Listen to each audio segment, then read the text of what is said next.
Ако возите во Ирска по тесен селски пат ограничен со жива ограда, може да се случи патот да ви го попречи стадо крави кои полека се враќаат дома по пасење. Дури ако пастирот не е со нив, тие ќе дојдат до шталата на нивниот собственик. Тие знаат каде и кому припаѓаат. Ако мало момче во продавница се оддалечи од својата мајка и почна да вика ја изгубив мајка ми, тоа можеби не знае точно каде е неговата мајка. Но во морето на мајки што минуваат низ таа продавница, тој ќе ја препозна единствената што е негова. Жално е да се каже, но за разлика дури од ирските крави, а особено ова мало изгубено момче, евреите заборавиле дека му припаѓаат на Господа, својот небесен Господар, и затоа го изгубиле својот вистински идентитет како народ на заветот.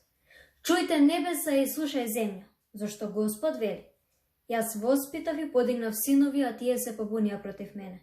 Волот го познава стопанот свој и магарето јаслите на Господарот свој, а Израел не ме познава. Мојот народ не ме разбира.